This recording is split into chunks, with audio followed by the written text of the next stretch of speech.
चोरू का गुलाम 1972 की हिंदी भाषा की कॉमेडी फिल्म है।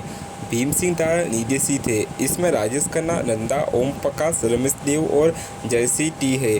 संगीत कल्याणजी आनंद जी का है। फिल्म को कन्नड़ा में अनुकला कोलबा गड़ा के नाम से बनाया गया था। नंदा और खन्ना की जोड़ी ने थ्रिलर द ट्रेन और सस्पेंस ड्रामा इत्तेफाका में काम किया था। यह इस जोड़ी की तीसरी फिल्म थी और बॉक्स ऑफिस पर हिट रही थी। कल्पना एक अमीर आदमी की बेटी है जिसे हमेशा चिंता रहती है कि कहीं उसकी बेटी को प्यार ना हो जाए, इसलिए वह उसे हमेशा पुरुषों से बात करने से मना करता है। लेकिन कल्पना को कोई फर्क नहीं पड़ता। वह अपनी पढ़ाई जारी रखने के लिए अपने चचा के घर चली जाती है। शहर में कल्पना एक आर्ट गैलरी में जाती है और राजेश नाम के एक कलाकार की पेंटिंग से आकर्षित हो जाती है।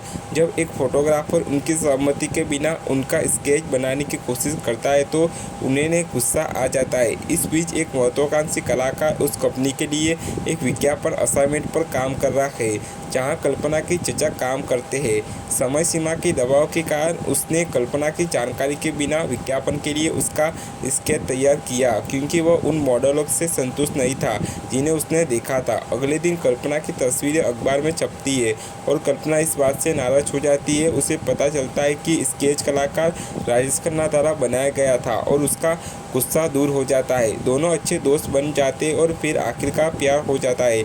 यह बात कल्पना के पिता को पता चलती है और वह उनसे झूठ बोलते हैं कि कल्पना की मां बीमार है। कल्पना अपने घर भागती है, लेकिन उसे पता चलता है कि यह उसके पिता का झूठा था, क्योंकि वह नहीं चाहता था कि उसकी बेटी अब दूर रहे। वह कल्पना की शादी एक अमीर आदमी के बेटे के साथ तय करता है जो हाथी जैसा दिखता है। कल्पना भागकर राजेश के पास जाती है और जीत करती है कि वह उससे शादी करे। राजेश ने शुरू में इनकार कर दिया क्योंकि उसकी वित्तीय पृष्ठभूमि स्थिर नहीं थी, लेकिन अंत तक कल्पना की मजबूरी के कारण सहमत हो गया। दोनों शादी कर लेते और अपनी जिंदगी बसा लेते थे। राजेश कल्पना से कहता है कि उन्हें कल्पना के पिता के पास जाना चाहिए और जो कुछ भी है उसके लिए माफ़ी मांगनी चाहिए।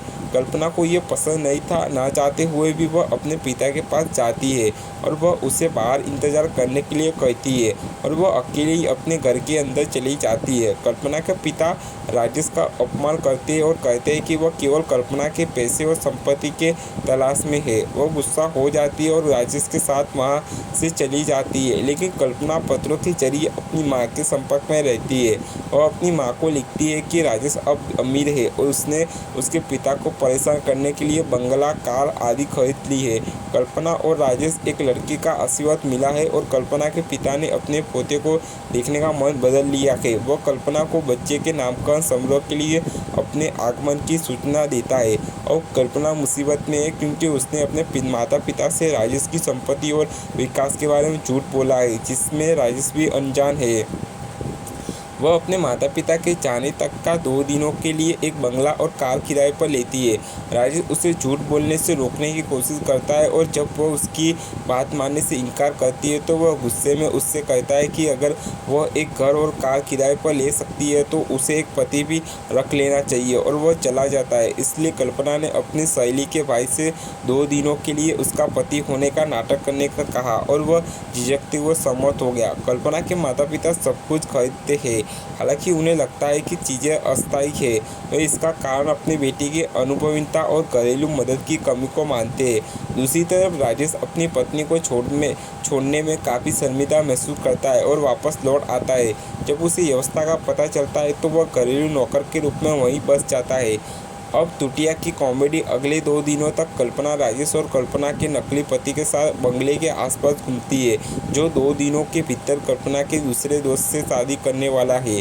2 दिन बाद तक चीज़ें सामान्य रूप से चलती रहती है जब कल्पना के माता पिता घोषणा करते हैं कि वे अपने पोते के साथ अधिक समय बिताने और उसे अपना उत्तराधिकारी बनाने के लिए प्रवास जारी रखना चाहते हैं। उनके मकान मालिक और जिन लोगों ने कार और फर्नीचर किराए पर दिया था वे उन्हें वापस लेने आते हैं। इसके अलावा कल्पना का चचेरा भाई जो उम्मीद करता है कि उसे संपत्ति विरासत में मिलेगी, क्रोधित हो जाता है और बच्चे का अपहरण कर लेता है। राजेश द्वारा अपने बच्चों और अपने ससुर के पैसे बचाने के बाद नाटक का खुलासा होता है। अंततः कल्पना के माता पिता का एक घर, एक कार और फर्नीचर खरीदते हैं और राजेश के चरित्र को पहले ना समझ पाने के लिए माफ़ी मांगते हैं और स्थिति में सुधार होता है।